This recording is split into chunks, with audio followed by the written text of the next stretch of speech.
everyone, welcome to Are We The Problem? I'm your host, Justine Wanda. We were supposed to be with Meran today, but she forgot about me because she was in Nakuru talking about a dead person. How dare she? But today with me is a special guest. We have Brenda Wambui. Thank you. I was going to do but I don't know how to do the thing on the... And then it might mess up with the acoustics. Absolutely. Yeah. So, nimefanya shangwe na vigelegele. I hope you heard it. Brenda is a scholar. Wait, ebu tupe credits kwanza before we continue. Uh-huh. Yes. Okay, so many things. I like telling people I'm a concerned citizen because that's my first point of call. Mm-hmm. So I'm a Kenyan. I'm a political scientist, but I prefer calling myself a social scientist because I operate across the entire field of social sciences, really concerned with people and our well-being and how, we can thrive. And in this case, the people are Kenyans. Yes. Because unfortunately, you're stuck with me. Kenyans are stuck with me. So I'm a political scientist. I try to bridge the gap between academia and public comms because my background is also in comms. I used to have a podcast. I've spent quite an amount of time telling people about back in my day. Check out our podcast. Yeah, it's been it's been on hiatus since 2019 though. Yes. Maybe one day if I feel energized soon enough, might revive it. Yes. Just doing policy communications. So research and then using research to advise policymakers and advocate for certain courses of action that are pro-social. Yes. So basically improving our lives as Kenyans, as Africans, and sometimes I work globally as well. That is so cool. You're advocating for people locally and globally all day, every day as a job. That is respectably insane because watu wanachosha. Please, people are tiring. So I too get tired sometimes. Your work means a lot to me as a person who does not do it. I only do it to a small extent and get tired. So I really, really respect but comedians are anthropologists, but we can have that. Yeah, we can have a conversation some other time. Truly. Yeah? It's a form of anthropology. Sisi ni scholars. Scientists. Today's episode is a premiere episode for the Are We The Problem, the podcast. And we are very privileged to have you wanting to speak to us, especially about who we as Kenyans are, how we organize in politics, who we are as what politics even means, what representation means for us, how we can organize ourselves better. And honestly, we need this. Because I feel as much as representation matters, tunaelewa hiyo kitu ni nini kweli. I feel we are removed from the conversations that we are having, but we're also living in the reality of those conversations. So this particular episode, wacha tuanze from the beginning. I think you sent me a rundown almost of we live in a society. Yeah. And honestly, respectfully, we do. I think. Right. So I think I say that statement every day. Yes. Sometimes you're in jam, you're hey, we live in a society. Okay, so could you just break down for us what we live in a society means? Yes. So there's all of us, we come, most of us, right? This is not to be presumptuous about backgrounds, but there's you and then there's your family of origin and you're living in your household, right? However your household looks, yeah? So imagine between yourselves, you have those family politics because anywhere you have relationships between two people, there's a gap in terms of power, there's a gap in terms of resources. So I want you to look at your household or your nuclear family, for example, the people you live with in the household, and then now extrapolate that, right? So within that household, you're going to negotiate. Now I want you to extrapolate that to multiple households. Then now you have a community, right? So your communities, in Kenya, communities tend to be organized ethnically because, the way we've settled tends to be along ethnic lines, right? So ushagos, yeah? So then there's that. So that community tends to have, depending, you'll have your council, traditionally you'd have your councils of elders. In more recent times, in the aftermath of independence, you'd have your chiefs, your headmen. Headmen are colonial, but apparently bado kuna headmen. So your headmen. Bro, wait. Yeah. Just 1 second. Which communities still have headmen? I mean, it's just all of them. Yeah, here they still exist, at least even in many places. People say, nimeenda kwa headman. And, you know, it's as little as, you know, he took my rabbit, he took my, you know, these little things that... now I get it. So in as much as we may have dispensed of these roles with the 2010 Constitution, didn't stop them from, you know, continuing to exist. But now just keep on extrapolating, right?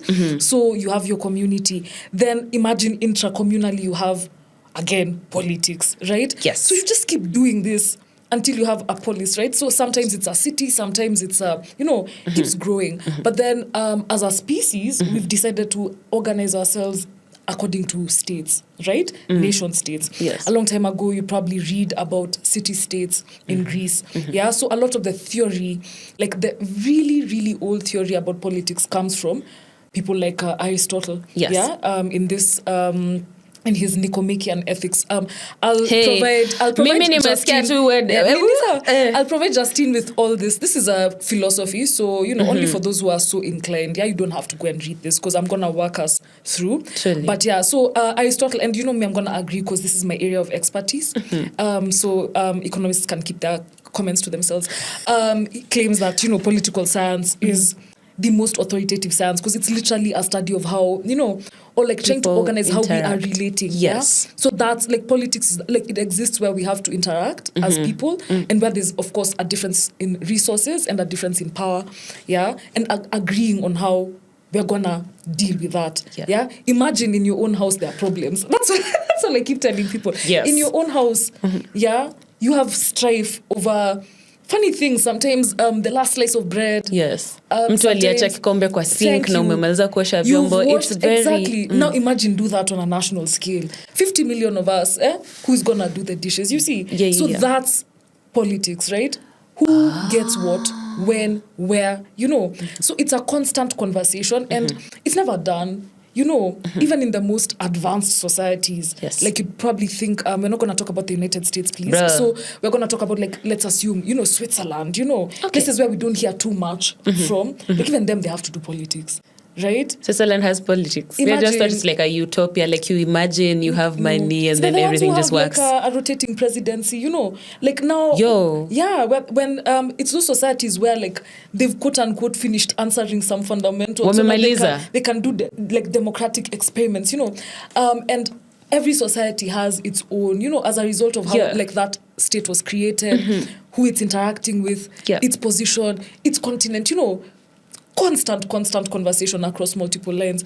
So that's basically what politics is. So I think my gripe is when we reduce it to electoral politics, you know, which is what happens in Kenya. Could you clarify kidogo? Because I think the thing that a lot of us are struggling with, at least me, is most of us have kind of absconded politics to electoral politics. Yes. But how can we not see it that way? How can we not only see it as like electoral politics only? Like what are the extents to which politics appears in our lives? Yes. So now we continue. So we have a society, right? And as a result of, let's work from the frame of the nation state. So we are here, we are Kenyans. Our boundaries were created or drawn, you know, upon gaining independence, which I put in quotes because, you know, we live... if you ask multiple scholars and even, you know, observers, it's neo-colonial, right? Yes. So we have these boundaries where all of us, these communities that initially might not have thought of themselves as existing in our country, now coexisting, right? So how do we play politics in this scenario? Yeah, like avenues that are available to your regular person, of course, one, promoting your own views. Yeah, so everybody with a social media account, you know, who wants to, or with a WhatsApp or anything, can just keep broadcasting. Yeah? Shout out to my sister. My sister's a proper WhatsApp auntie. She's spreading propaganda. I think her politics are just all sorts of conspiracy theories, which I respect. Yeah. Because that's a dedication that a lot of people don't have. Like to have a conspiracy theory every week, that's crazy. Hard worker. Yeah. Grind set. Yeah, grind set for real. So you have that, and then you have like negotiation with other political subjects, and I'm gonna come to the topic of subjects, right, a bit later. Then we have the thing that actually sparked my thinking, and that's how I ended up like reaching out to Justine to talk about this was it clicked for me that we understand ourselves as legal subjects, and this is not to knock Kenyans, right? We didn't used to have too many rights. So we you know, we what do you mean we didn't used to have many rights? Refresher. Yeah, you know me, I'm not that old, but yeah, like born, like people who got to see my generation, who got to see the Moi presidency play out, Yes. at least was the tail end, and see people being chased across CBD, you know, all those protests, and they always used to end in like blood on people's shirts. Yes. So a lot of these rights we have and the laws that we have, the 2010 constitution that we have, this has been fought for blood, sweat, and tears, you know. So that is a defense of that space, and I completely understand, right? This is because it's really recent, and to some people, I guess it depends on the scale you're using. To me, the 90s are recent. They are. Like in the, you know, in the grand scheme of this country, things, right? yeah. Yeah, so they're recent, and I can understand why we tend to stay there, because we've just secured that victory, and tayari it's under attack every day. They've been threatening our constitution daily. The constitution is like, help daily, me. daily. Yeah. And then when we are, imagine we are asleep, people wake up and first thing is signing privatization bills. Like, bruh, like it's like we didn't even live through like a very difficult moment where the economy was on its knees because people were trading the country for gold or something. Right? Yeah. So I understand why people understand themselves as legal subjects. Like when something bad happens, you know you can go to the courts, you know that the law is available, this is what you should do. So, but then I think if you look at what I've described, that's just one facet, right? Yes. The law. Yeah, we still have to coexist outside of that. Yeah, imagine you can't kosana with your neighbor over assault, and you know you could escalate it to court, but there are alternative methods. So that's why for me, like the political it's much bigger. The law is the law is just one aspect, right? And then of course there's exercising, which is the Kenya police are excellent at, and we are not gonna dwell on them because they wananichomanga, like they give me bile, internal force, you know. So the constant unleashing of the police is, you know, that's a political act. Yes. Using the police within national borders, and then of course there is exercising external force. That's another way that politics is played. So you know, these military interventions, you know, these weird the perpetual violence of it, or just the use of it's also a political act, right? So this Kenyan police or the Kenyan army have been sent, like the police are in Haiti doing what? Yes. You know, the army's intervening well. So those are all political acts, right? Yes. And the way I said, politics starts interpersonally, and then it just keeps going. So there's me, the person, there's the household, and then we are players in a community, and so on, right? And so another thing I'd like to just touch on quickly, because we know theoretically, but then do we really know, is the ways of organizing, right? So you have a society, the way we've described it, and then there's also the state. Yes. Right? So, you know, human beings used to exist before the state. The state is not, like, humans are not synonymous with, like, existing in states, right? This is an invention. It's a technology. Yeah. So the state is a technology that arose after some time. Prehistoric man did not have nation Those states. people are vibing with nature. They were chilling. Yeah. So in Kenya, we have a unitary republic, right?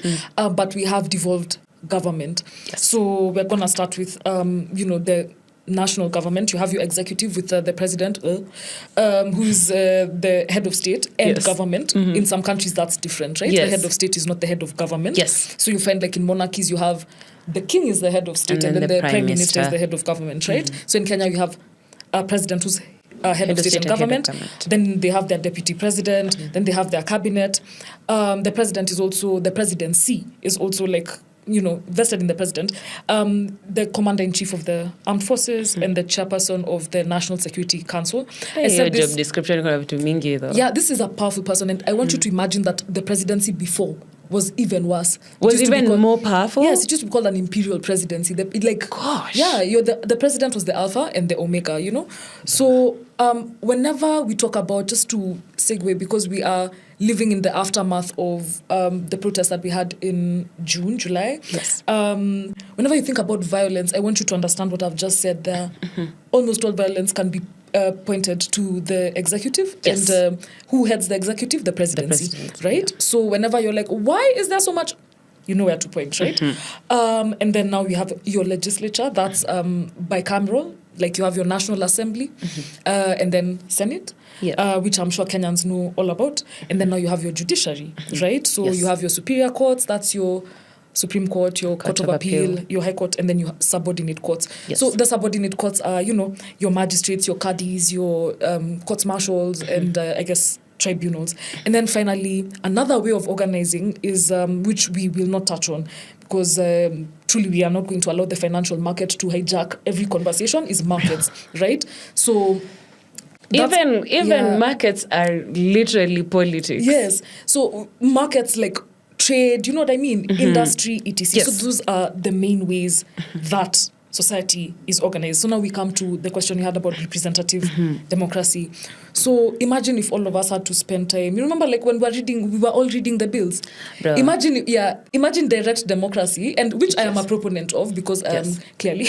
Could you clarify what is direct democracy? Direct democracy is you direct, like everybody acts for themselves, right? Yes. It's not at me, Justine, and however many other people in our constituency send someone to go and do things for us. Check it to my messenger. Every single time a decision has to be made, it's expected that we have read. You know what I mean? We all participate, to the extent that we can. Yes. Yeah. So the threshold for participation is, the cost it's is very high. important. The cost is high for direct democracy. So for me, whenever people are like criticizing direct representative democracy, my suggestion is to throw it out. But then what would it require from your average citizen? So because I'm a theorist, this is a thing that really excites me. I want you to think about like the way we said in your household, you're arguing over the dishes, you're arguing over who ate the last slice of bread. So when organizing a society, you have three main collective action problems. Collective action is, imagine if we have to cooperate. We have to coordinate to get this thing done. Me and you have to agree, right? So when we are two of us, even in your interpersonal relationships, mko wawili, problems. Now, extrapolate that, right? Yes. So you have three main ones. The first one is the tragedy of the commons. So this is a collective resource.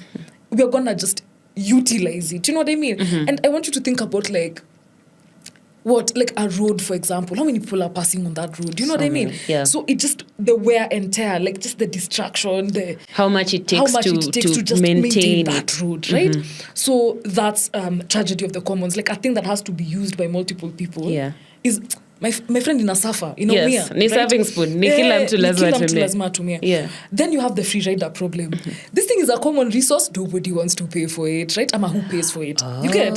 So if you say, like, I want you to imagine like neighborhood security. Yes. Sindio, if you have a court, if you live in a court, where we used to live, where I grew up, used to have like a board at the gate for people who haven't paid the security. Blackboard na chalk imeandikwa details. For shaming people who haven't paid for that is so practical and so good too.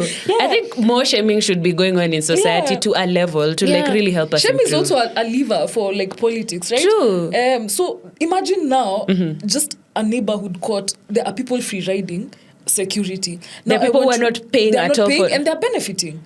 Right? Yes. Because there's a security guard at the gate. Yes. You're benefiting from the person's services, lakini you don't want to pay. Yes. Right? So that's called a free rider problem. I think then that's why like the person who's guarding has like a few days to sleep. Like there's these days when he can just like not lock into the job, and it's justifiable because like you're not paying. People are not being paid, right? And then the third one is like failures of coordination. This is just genuinely like if you guys have ever played a tug of war, and then you're like everybody pull at once. Kila mtu lazima kuje, right? And make it work. So that's what justifies the existence of the state. The state is a technology to solve these issues, these three collective action problems, right? So what does the state... detail to tena to like zikiwa pamoja so that I have them together. Okay, so the tragedy of the commons, we have the free rider problem and coordination failures, just general coordination failures. Yeah, those ones don't imply that anyone is trying to take advantage of anyone. It's just all of us, we are moving like this. And then someone is like, but me, I don't want to go with you. I wasn't going there. You know,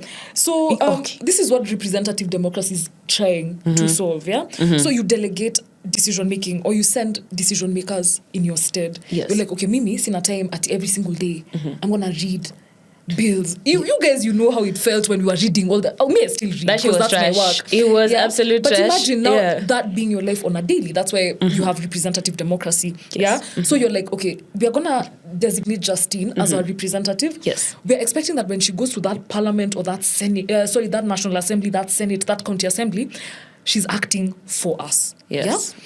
Na wengine wanalala. Exactly. Na wengine hawajuk soma. That's crazy. So you're starting to see where the problems in the like once you understand the theoretical underpinnings or the foundations, now you see where the cracks are. Yeah. Then now second you have enforcement mechanisms. So we have laws, we have police, we have courts to prevent free riding. You know what I mean? Yes. And to protect resources. So that people are not just out there not doing what they want. Does KRA count as a... Yes, all these enforcement mechanisms, you know. So these frameworks to say that this is how this thing is going to be used, this is how we're going to do this is how we're going to do that. Yeah, and this is what we won't allow. And then now pooling of resources. So tax is how we pool resources to maintain collective things. Yes. You know, because if we came and we're like there's a road near my place, sitaki kuuza na issue hapi, so I'll try to be very vague. But you can describe the road. Yeah, so the road is privately built, and we are currently having actually I should interview those people because they built it. It was before it was rough, but then they've built some really swanky houses, and they need the lavish ones, the ones that they do a tour with a drone. Those ones, yes. And they need to incentivize people. You know, they're like, yes, all the roads are tarmacked. You know, so they did it at their own cost, and then they put a free not a free road, sorry, a private road sign saying private road, only people with a sticker. But then now you see the thing is it connects to public roads. Yeah, because people will pass. Yeah, people be using it. Yeah, so then they put a barrier to block people from using the private road. They have to have a sticker. But then unfortunately there are schools. Do you see? So within that area. So it is, let me tell you, Justine, it entertains me. I die endlessly because I'm like, this is literally political science in action. Because why would you build something private in a public space? Thank you, connecting two public roads. Yes. I just please either control losses. Yes. Ama you kubali umeshindwa. Yeah, write it off as an expense, or provide a one-off cost. You're like, this is how much we're going to cost the road at. We're selling, everybody who wants to contribute to the road. This is, this is the amount. But then my favorite genius is what they've done is they want to have a Spotify, subscription model for the road. They're charging a monthly... Where are they renting a road?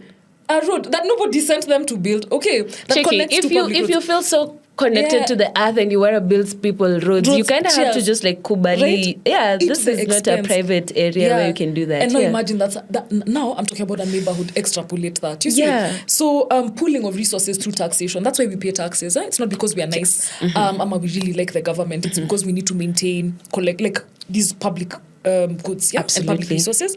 And then, the rules for using these resources. Like how do we make sure? That's how we've, up to there now we understand, right? We have a state, and then now we have a representative democracy that's supposed to do that. Now I'm going to pose for, Justine to...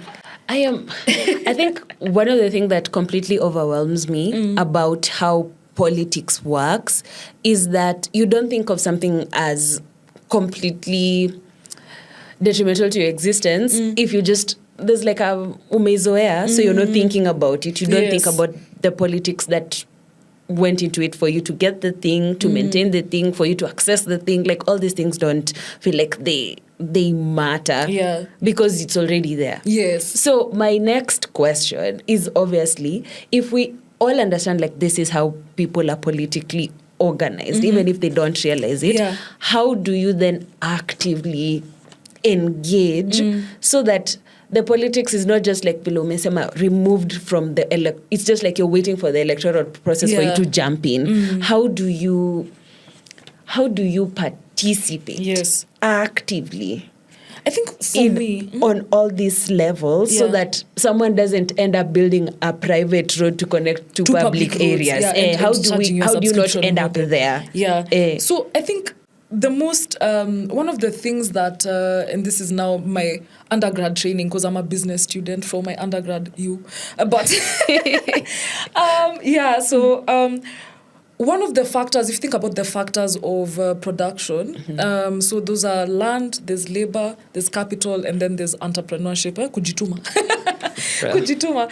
So, Kenya graduates wameambiwa juzi wajitume so in an economy that doesn't work. Become a factor of production is what you're being told, right? That's crazy. So when you think about labor, one of the ways to engage, unfortunately, in a society, a capitalist society that tends to reduce everything to, these 4 factors of production. Yes. One of the negotiating levers for us as human beings is labor. Yes. Right? One of the ways we're able to negotiate, depending on who you ask, but one of the ways we're able to negotiate Kenya's independence was because of labor unions. Right? One of the ways we were able to have the kind of vibrant pro-democratic movements we had in the 90s and just keep Moi running when he had an imperial presidency and some people still managed to keep him on his feet because of labor unions, right? So as much as possible, and I know it's not a personal failing that you don't know much about labor organizing. It's actually by design. Yes. That you think of yourself as a person who belongs to a welfare group or an association as opposed to a person who joins a union and gets represented by like a union. The way the National Could you Union clarify of what a Teachers- labor union is, at least for the context of, like, if I am a worker or like if I got a job, like what is a labor union and how does that come about? Yeah. And what are the examples of labor unions that exist so in the my country? favorite is KNUT, the Kenya National Union of Teachers. Yes. That's my favorite labor union. Yeah. And we are not, this is when we say our favorite, because I know people just love to be context free. We mean in terms of some of the strikes for me. Like, and also the organizing, because I think teachers probably have the biggest organizing power because of the extent to which they have to work. Exactly. Mko huko busy. Wako kila mahali. The teachers in every Mnapewa country. capitation ya 87 shillings. Yeah. That is crazy. Crazy. So you have to fight. Yeah. So unions is people who are working in the same kind of like industry sector field, coming together to collectively bargain for their engagement, how they're going to engage with the employer. You see, what a union does is it recognizes that there's a power imbalance or a difference, right? There's the employer over here who literally, barring collective bargaining, can operate like God. Yes. Jakona pesa, akona nini endo kusema. So what do you guys have? You have numbers. Yes. This is one employer, you're 600 of you. So you come together and collectively bargain. You see? This is where those collective bargaining agreements come in. Exactly. And you're seeing how we always come back to collective. Because, my friend, we live in a society. But it's a must to enjoy. So like just to make a little joke, ndio maana some days before I leave my bedroom I'm like, am I ready for people, for the world? The collective ni kazi ngumu. Ni kazi. So kama unataka kujificha, unajua you're safe in your room. Yes. Once you leave, you have to engage with society, okay? Yes. And for some of us who have bad habits, maybe even when you're on the phone in your room, you're still engaging with society. So, ndio maana tunaambiwa, tuache screens nje. Yeah. But so unions, number one, and I don't, this is not a tea to rag on Kenyans for not knowing. It's, you have been made ignorant, right? Like people don't, and that's even when you think about the story of independence, we don't get the full story of how labor unions activated and participated. And this is not to denigrate or discredit the Kenya Land and Freedom Army, like the popularly known as Mau Mau, because this was all hands on deck. Yes, everyone was fighting. Everyone was doing something. Yeah. So labor unions, one. Second, participating in civil society, and civil society doesn't just mean NGOs. So that's another way.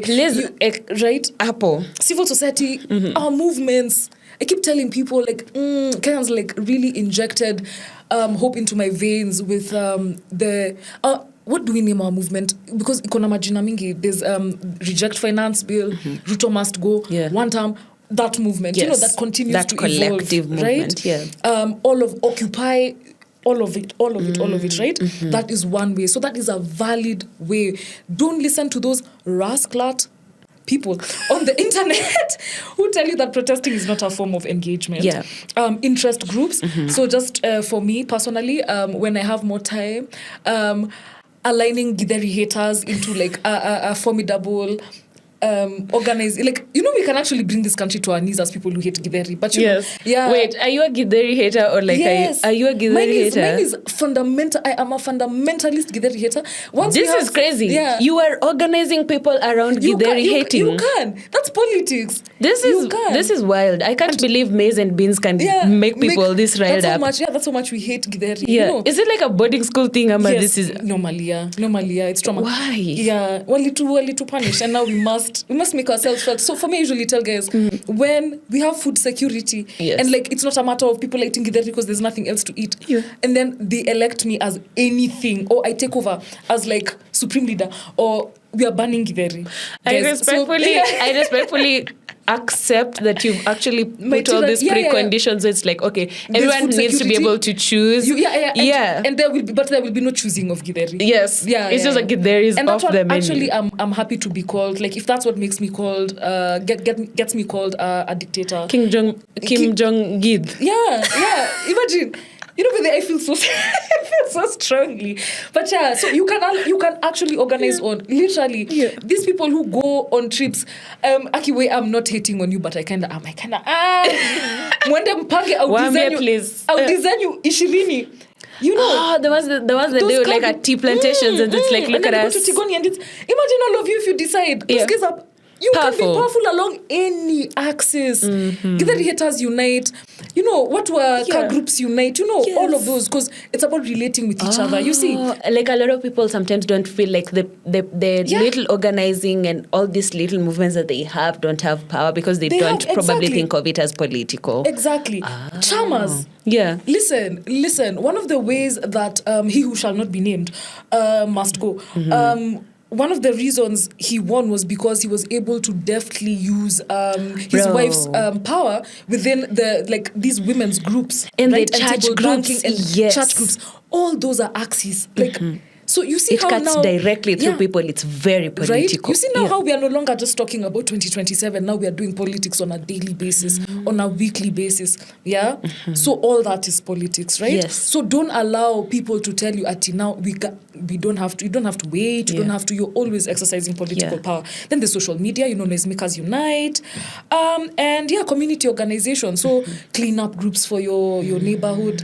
If you have in your hood, in your church, those people who go to visit others, they go to visit homes, that also is a way to participate, right? And another thing is, just to come back to the whole voting thing, Kenyans not viewing themselves as citizens that are exercising their sovereign power. Yet, imagine our constitution says that, at the beginning, my friend, you're not a taxpayer. You are not, you know what I mean? You are not a voter. Yes. You are a citizen. You are entitled. Yeah? These resources, these are your things, my dear. Please move like it. You know what I mean? Huku ni kwako. Please. That huku ni kwako. It's like a thing that more people should feel like, you own it. Like, and the state owes you, right? The state owes you. The Kenyan state gets away with criminal behavior because of this, people not understanding or, understanding their sovereignty as citizens. Yes. Yeah? So you're not a subject, seeking patronage. And so this is another, a little theoretical segue. You have stake in. Yeah, maybe, because mtakuwa educated ndio mwende msumbue uko nje. Yeah? Yes. So we are, like, political theorists will say that Kenya is a neo-patrimonial clientelist, umesikia words, clientelist system, But basically what this means is that we are not seeing ourselves as citizens who are entitled or who are exercising sovereignty, as we are clients. You get? We are clients. So tunaacha nieleze. Tumejeka nyuma ya the barrier ya bar. It's like tumeenda kwa shop and now we are asking the shopkeeper to like help us. Right? Yeah. So in such a system, you have three main ways that like new patrimonial clientelism shows up. Patronage. So me, the leader, I am distributing state resources. Okay. Yes. So I distribute jobs. I distribute contracts. I distribute projects. It's like inatoka juk ikienda. Yes. Yeah. So because of your loyalty to me. And that's how now, so you understand when you're told, vote for me because I'll bring development. That's what you're being told, right? The politician is the patron. Yendo kusema. Yeah, and then the clients, what do? They give loyalty. Yeah. And then the second one is a word that people don't hear a lot, but, when I explain, they'll understand. It's called prebendalism. So a public office now is a prebend, yeah? So this is my personal kitty. Yeah, the way when you hear State House has spent, the office of the president has spent, that's a prebend. That's prebendalism, right? So this tends to operate through the executive. You're using your office as you wield the power against the people you're supposed to be serving. Exactly, and it's your personal kitty, and use it to reward yourself and your network.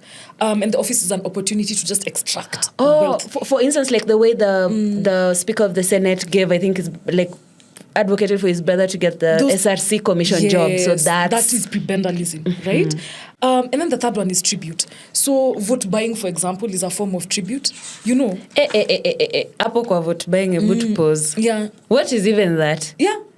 It's this system, and that's the thing. It's working exactly. You see now the way we've explained it as a system. That's it's a perverse system. That's the state not operating the way it should be operating, or the government not operating the way it should be operating. So now when we look, because this is what helped me become really compassionate. This is not a justification, but become compassionate to people who sell their votes, right? Because could you break that down kidogo? They're not the mad ones. Right? They're just realistically understanding the system within which they operate. They have to survive. If they fail to do this, they get excluded from the next government. Maendeleo goes elsewhere. You see, and the thing is, there's a history. Unfortunately, they can point to the one time that they tried to be independent. They were experimental. Wakanyimwa. You see, so that's one of the lenses. We had recent by-elections, which, to be honest, I still don't know. I can't talk about them with authority because I haven't dug into them completely. Yes. But people are genuinely disappointed. But I want Kenyans to understand that by-elections are very different. Like the dynamics of a by-election are very different from the ones of a general election. And it's also very hyper-magnified because it's very specific regions, very specific group of people. The tensions are high. So the votes were very expensive. I'm sure the people whose votes were bought walilipwa, it was a bang for your buck for how much they sold you the vote for, right? And remembering that you have an incumbent government, you have how many more years until 2027? At least 1.5 or 2 solid ones. So who knows even if they vote? Like, you never know whether they didn't vote for these guys and the thing was still rigged. That's the thing with Kenyan elections. We never know. And that's why for me, like, the conversation has to evolve past, like, that electoral framework, right? So I want us to not look at the flow of power. So tribute flows up, only flows down during election, right? Because it's like another form of tribute, by the way, is like a certain gunvana who has to pay his superiors to be in office, MCAs who have to pay their gunvanas. Yes. You know what I mean? It's like it has to keep going up, right? Yeah. The cops who have to collect allegedly, yes, guys, who have to collect a certain amount and keep passing it up, allegedly, right? So that's it's like the 50 bobs are someone else's 50 bobs. Yeah. Exactly. So they're all going up. So tribute tends to flow up, except election years when inaanza kurudi chini tena. Just these vote buying instances, and then prebends are across, right? Because it's you and your network, and then patronage is rewarding people for their loyalty, right? So now that one is trickled down. Inarudi chini, exactly. Which is why my favorite bottom-up liars, they're liars because they came to say they were going to reverse this system, and yet they have entrenched it. And like the thing that actually throws me off, Yani, it's like right now Kenya's economics are just spoken about like from a macroeconomics point of view. Yeah. Every other thing that used to affect daily people, it's just like wiped off the table. That's completely. why I hate that market framing, and that's why I was just like, we're not going to spend time on that. Please, we already have enough to make a enough. Especially when I hear people say we are taxpayer. Hey, my friend, please, you are better than a taxpayer. You're a citizen. You're a citizen. You are a citizen. There are things you're entitled to. So the state then, you see this system, then your patrimonial clientelist system, the state is now not providing services. It's a wealth circulation system. You see. It's about how money is moving, where resources are moving. Now you reduce what the state is supposed to do. And then I think something else, because you mentioned it in passing. I was supposed to touch on it. Another thing that triggered this, my deep desire to have this conversation, was I need people to understand how representation works. Yes. Yeah. So this is a really old theory by a scholar called Hannah Pitkin, but representation has like 4 manifestations or like angles basically. So this is formalistic. Yes. So this is how we establish the authority and the accountability. So for us, we have a constitution that has said we are going to be represented like this, right? So there's that framework. Yeah, this is what gives that MP of yours standing. All that power, yeah. Yes, yeah. So that's formalistic. Yeah, those are the rules. Even though mesema, that's what's happening. Yes. Then there's symbolic.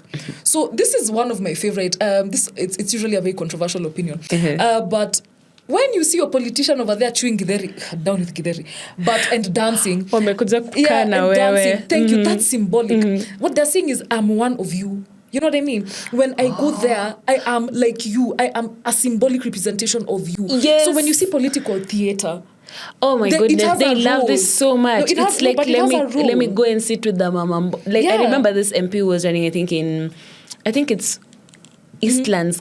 I'm forgetting the exact constituency, but he sat down with street kids. He was wearing like a Tata t-shirt, and I'm like, stand up. Yeah. Stop. You're supposed to actually like get these people out of the streets, not to go join them. Like that's a show of like how you're going to fail as a person in that particular position. You see, because it's that saying that I have this cultural legitimacy. So you see, formalistic gives you, the books have given you that legitimacy or the authority, but then symbolic representation is what gives you that cultural, which is why you'll see mtu wetu. You know, the mtu wetu approach is very symbolic. It's like you actually ni kama umebeam your nini to that person. And even to take it outside, because sometimes it's easier for us to observe when it's at a distance. When you look at someone like Zoran Mamdani's campaign, yes, right? Legitimacy across multiple, legitimate on TikTok, legitimate on Twitter, legitimate with cab drivers. Yes, just symbolic. You know symbolic, what I mean? like people feel very represented by this person because they're not just saying it. It's like they've walked with us, they've been here, they've done this. Okay. Yes. And then not the next one. Yes. So whenever you see people don't ask yourself, why is he in Kenyatta Market eating nyama choma? Yes. Please, that he's trying to gain that legitimacy. Is very important. Theater, right? And it's actually important. Then now we have descriptive. Yes. This is where now tunaumanga nje kama wa Kenya, because guys are like, why do we need women? Why do we? Please, because they are there. Ooh. Do you know? Because if a decision is to be made that all of us feel buy-in for, right? It needs to have been made by people, unfortunately or fortunately, whether or not you feel they look and like their lives, and their experiences mirror yours. Yeah. Right? Lazima zifanane, lazima zimatch. Exactly. And this is usually a very hard one to achieve because of inequality, resource, unequal resource distribution, etc., etc. So how well does this person resemble the population they're representing? Yes. How well? Genuinely, how well do they represent? So if in Kenya, for example, we have slightly above 51% women as part of the population, my friend, whether Windekni or Wikithni, like the representation needs to mirror, right? Otherwise, we are not doing representative democracy properly. And this is to say, mama. Exactly, and not just women, everyone the actually. Youth. How many? Kenya's youth population is one of the highest, on the continent. Is Parliament? Both Senate and the National Assembly, are they 70% youth? No, it's geriatrics. They're very old. Most people are just passing out and like sleeping at all these different places. It's geriatrics, you see. So it's not just women, because people hyperfixate on that. I'm like, it needs to. Assuming, I don't know the number, and this is my bad, I don't know the number of persons with disabilities. Whatever they are, they need to, and not nominated. It's very low. It's lower. But not nominated. Like, they need actual it needs to mirror. Voted. Exactly. And so when we have, because I wanna just focus on this a bit, when we have these seats, like quota seats, like the county woman representative seats, the nominated seats, they're supposed to help us start or begin to address this gap. Yes. Yeah? But they're not like, this is the final, the end result. As a result of us doing politics and evolving how we reason and how we think and realizing that we pia ni mtu and we live in a society, as our attitudes change, we're supposed to become more open, Yeah, it's like you're kind of holding the door so that more people can come in. Exactly, and so that your representative structures can mirror, so that when you, because some things like, imagine I'll talk as a woman. There are some things about my experience as a woman that I'd expect other women to be able. Imagine if there was no woman in a room, for example. Yes. And a decision was made that ensured that maybe if I had a period, I wouldn't be able to go get a pad. Yeah, you see, yeah. if there were a woman in the room, she'd raise her hand and say, hey, but then in that scenario, this would happen to a woman. Yes. That might not occur to other people. Do you see what I mean? Yeah, so yeah, that's why descriptive representation is important. Right? Okay. It's not about women are good people, therefore. No, it's Yes. that they exist. Hapo Yeah. Brenda nita-counter kidogo. There Yeah. are people who are like, I remember when Anita J. Maraga, Yes. I think he posted he will have 50% representation Yeah. of women in his, I think, cabinet.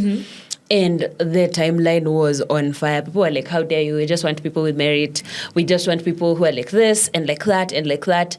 And to a point, I do understand it because like, kuna wamama wenye wametuangusha on like a very hyper magnified scale where it's like, why are you like this? Like, this is a job. Like, can you just take it seriously? Yeah.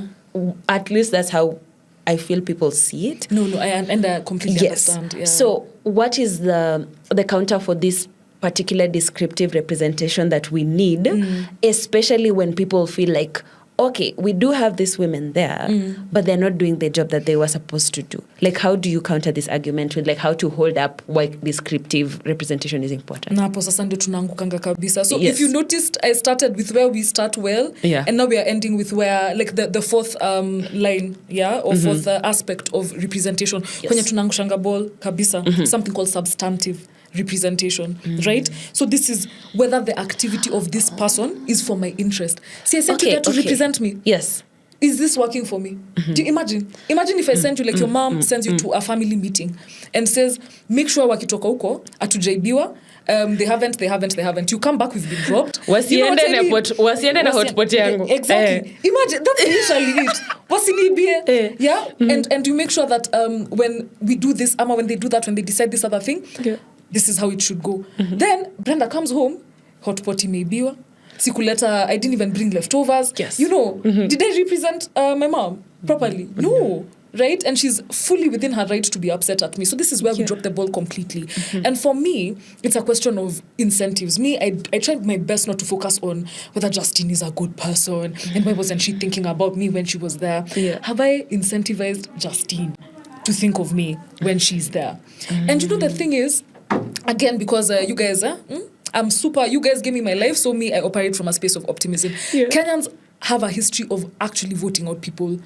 Like, at some point, I think it used to be 69% of the representatives. Yes, most people don't go. They don't go back. Yeah. Most people are one Which term. is a really good, it's a really good One term is an organizing philosophy in electoral politics to chase. in Kenya. Yeah. In fact, many times when you show me an incumbent who has retained their seats, it's either I don't know, man. Like, Kenyans have a history. Yeah. You know what I mean? Of voting people out. And a lot of our national strife is because we have multiple instances of national elections being rigged. So Kenyans be voting people out. Yes. Yeah, they are able to look at people and say, this person is not representing my interests. My interests. So the question is, why that timeline has to be 5 years, right? We don't have recall mechanisms. And you know, we have them in theory, but then like the operationalization, that's a very long word. IEBC said exactly. It's not within our power to actually get... No, but you see the thing is, and so what's lacking is political will. And remember that presidency that I pointed at? We want to go back and point at that presidency and its executive again. The lack of political will from them and the parliament or the legislature that's been captured by the executive, right? Course. So they're not representing Kenyans. But then me pathologizing Kenyans is not a thing we're going to do, right? Kenyans are seeking avenues to be able to flex to actually do this muscle, work. Right? And last year, you people, hey man, we went to the streets, man, and just... give Brenda life. You might come to regret it at some point, but Kenyans are exercising that. So it's about matching those incentives. Things like campaign financing, which again we have the law. And people have asked. The people who are asking, where are you getting your money? Where are you getting the money? How are you able to spend this much for? I think motorbikes and all these lunches and everything. And people are asking the right questions every single day. Exactly. So it's about like I really like thinking or I consider Kenyans to be a really like politically savvy nation, group of people or society, yeah? Yes. And I really need people to stop looking at themselves as, illiterates or apathetic. I'm like, people have really, really tried, yeah? Because that narrative of despondency, it works. Who does it work for? It doesn't work for us. It doesn't work for us at all. It works for these guys, right? And the reason there's a lack of political will, let me tell you, make it possible for people to recall their MPs. That is all. See, the people had collected signatures. Yes. They were ready. They were there. Yes. So for me, it's that, like all these mechanisms for incentives, yeah? They only work if there's like, right? Yeah. There has to be a structure where Kenyans get to flex. Yes. And say that you're not substantively representing my interests. And it's about interests. Yeah. Interests. The same way, like in your uni class, if your class rep is not representing your interests, boot the class rep. Yeah. Right? Boot the class rep. Anywhere else, utatolewa haraka sana. Estate chairperson. Yeah. Toka. Because kwa nini unalala kwa meeting na nini ina fall apart? Yeah. Get out. That's right? true. So that same level. And just remembering that, that thing about eternal vigilance. Hakuna kulala, my friends. Imagine. You just have to... Tunachoka, but like the work has to get done. Yeah. You have to stay macho wazi. So that's basically like the 101. And now I'm open to any, questions, anything that like you find... I absolutely love that you broke that down because especially like representation, like there's all this part of like representation matters, but then you also feel like where does it matter and how do I continue making sure that it matters? And I think you've broken it down very, very well. Let's say like going into 2027. Yes. What's the thing that we can do to kind of stop like the politics, like how to be able to point out when like there's some kind of political fragmentation, like in our organizing, in our participation, and not just for like for the electoral politics itself. Like how do we hold or close ranks to make sure like we're not being divided so easily? Yeah. Again, in like those political needs. Because we've seen like with teachers, people will be taken to State House, they're given CG food, and then but we'll give you 2,000 ya kurudi home, and then when it comes time ya kwenda home, you're not given that money. Exactly. It's like so you guys are working. You played exactly. Like how do you close ranks to make sure like all these unions that are already in place and all these areas that people are working to organize along are not fragmented again to serve electoral, like beneficiaries of electoral politics. Yeah, so I think for me, number one is like understanding where political, like the axis upon which, or the fault lines to be more specific, where political fragmentation happens. So of course in Kenya we know ethnicity, number one, right? Ethnicity and ethnic identity politics. Yes. Yeah. But then one thing that's a counter is thankfully we live in more metropolitan societies than we did. Like every single electoral cycle that comes up, we are more metropolitan than we were the last time, right? Let me tell you, it's becoming really, really expensive for these people to continue peddling their usual narratives. And we know this. Yeah, I want you to just pause a bit if you're watching, pat yourself on the back. It's becoming costly to continue maintaining these narratives, yeah? So ethnic identity politics. Then the second one, of course, is economic inequality. And this is on two fronts. One is regional. So, like one of my like least favorite troll engagement farming posts is, yani nimeenda Nyeri County nimepatana na barabara ziko na tarmac. That's one way, regional. And it's not to say that it's not correct. And like there's a regional fragmentation like that happens all the time where almost like there's such a huge disconnect about how people see people from that region. Exactly. And like you're forgetting there's so many people around the country who also work there that are probably not ethnically from there. And that we are part of a national project. Yes. Yeah. The whole thing has to work. It's either we make it work ama tufanye the way that the government economist / spokesman said kila mtu agawiwe akiwa ameenda, but that is no way to survive, and I don't like cynicism. For me personally, like cynicism is not a posture I tolerate. That is, I feel it's lazy. Yes. Yeah? Throwing your hands up and giving up. Absolutely. Like, so I try not to take a cynical approach. So there's the regional inequality and of course class. Class inequality. I think tumefungwa 10-0. Exactly. Kwa class inequality. And you remember, you guys, the hustler narrative, which seems to have disappeared. But that was the narrative. Year 2, I think. Ilikuwa ishaenda. Yeah, that was the narrative. So he really exploited this this is who must not be named one time, really exploited this inequality angle, right? So that shows you how much it pains Kenyans. Yes. Yeah. Then there's generational, which is another reason now you'll see the sinister insistence on calling it a Gen Z movement, which is not to knock Gen Zs, please, you're my faves. But Sasa yet it was cross-generational. Tuna organize aje na wazee, Exactly. tuna organize aje na, like, how do we close ranks specifically for this? Because I feel like generational is also like so huge, because there are people who are disconnected from their kids because of like how easy they were able to get jobs, join unions, participate economically. Print your CV and go and shake the hand of the receptionist, alafu, drop off the CV. Yeah. And that's how you'll get the job. Yeah, like how do you, how do you, so your receptionist are like, eka hapo, and then there's someone who went, akeka CV, alafu zikaanguka zote, kumbe ni ma CV za watu wengine zikingoja kuangaliwa. Like how do you close ranks with like generationally? I think it's that understanding that politics is playing out outside of that electoral framing, and also to come because I know some people might wonder who gives us that framing. This is very Bretton Woods development economics type framing, right? All those foreign scholars on Africa who are just constantly studying democracy, like, because those are the angles they look at. You know, we now become single dimension, like just you're not a person with a life. Chance ya kufikiria outside of this issue. You're not a person with a rich life. You're not doing 10 things. No, my friend, you're African with the UNICEF fly. Okay.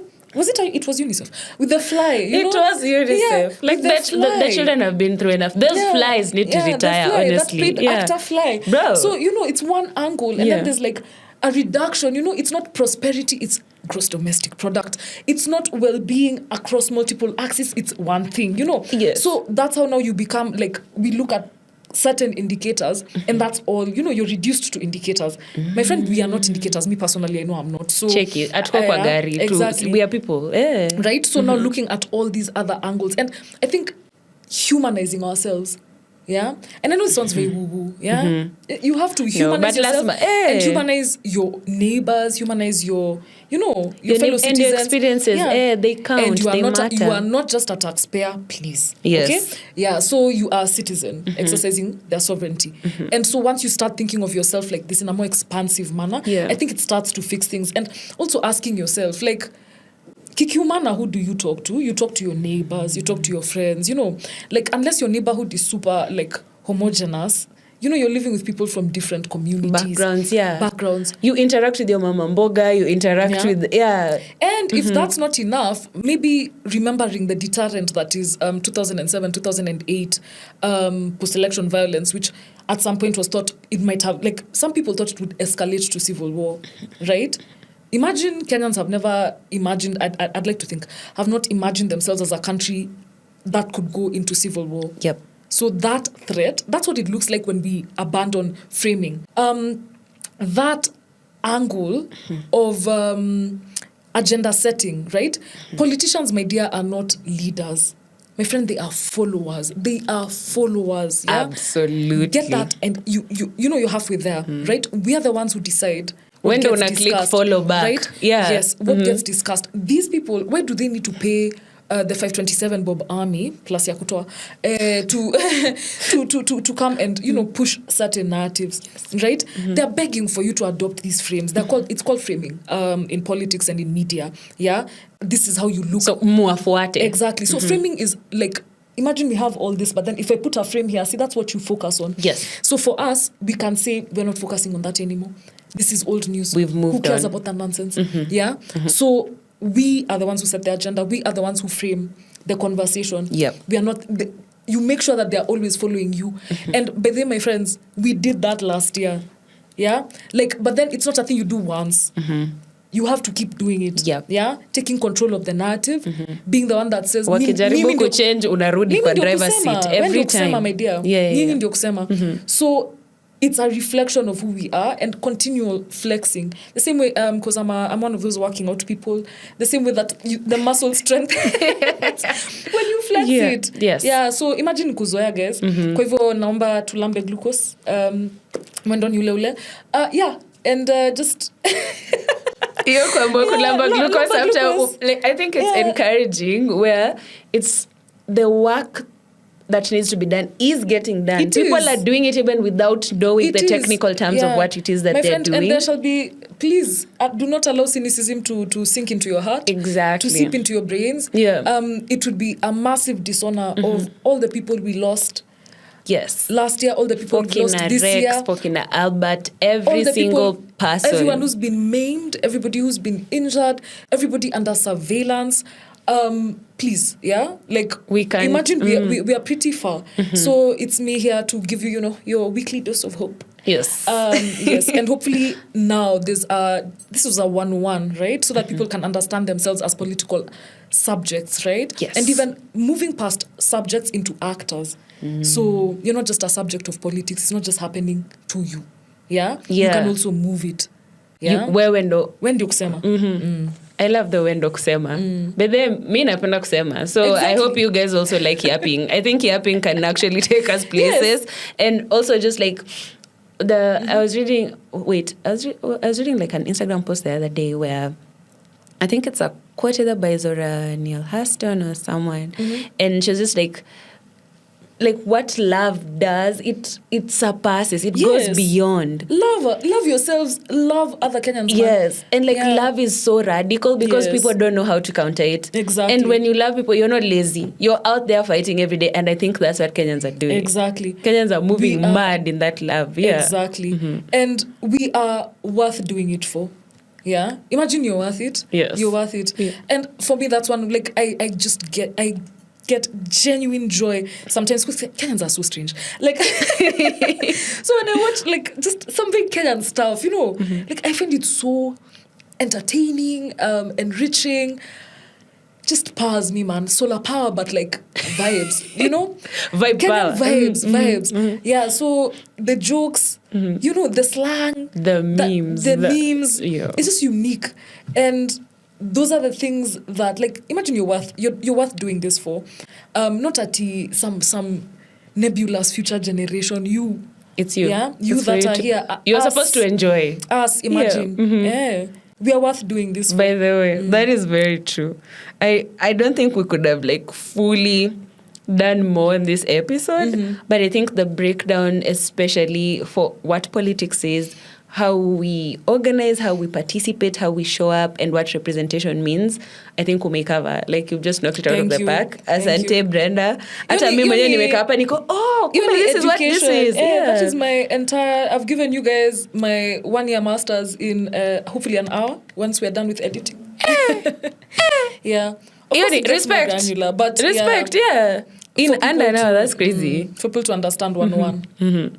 I honestly, Brenda, I've learned a lot. I'll also be sharing some resources for Justine to put in the show notes for those the nerdier people, the nerdily inclined. Wale ambao tunapenda kusoma. Exactly. Kuna show notes. Brenda has us covered. So I want to wrap this up. Yes. I say thank you so much for coming onto our premiere pod, I Read the Problem pod. Give it up for Brenda. Thank you. Namklapia lakini sijui kufanya hiyo kitu ya machine, so mklap kwa akili. But also I also like to thank Meran. Meran is the one who did the squashing of the episode and making sure that we have all the topics at hand and and not just be question answer and also the fact that you approached us and broke this down for us, it means a lot to us. I hope melan kitu, and if you've learned anything on this episode, go and tell as many people as possible. Please tukue disciples. Each one tell one, yeah? Yes, kabisa. Your circle of influence is very important, so all the people can know, the more they know the better. Yeah. So thank you so much, Brenda, for coming on to I Read the Problem. Maybe are we the problem? We are the solution. But also don't listen to me. I'm very optimistic. Yeah. Go talk to someone who's a bit more reasonable. I still hold we are the problem. If we know what the problem is, it's easier to find a solution. Yes. Always. So thank you so much for joining us. Thank you, Brenda, for coming on to the show. Thank you everyone who's going to watch this episode. Please subscribe to our channel. Ni mpya, tunahitaji watu to subscribe. And Meran, tafadhali, please rudi kwa show. Dump the children. Yes. They miss you. Yes, please. They miss you. I've been your host, Justine Wanda. It's good night, goodbye, and good luck. And until next time. Yes. Thank you, Justine. Thank you.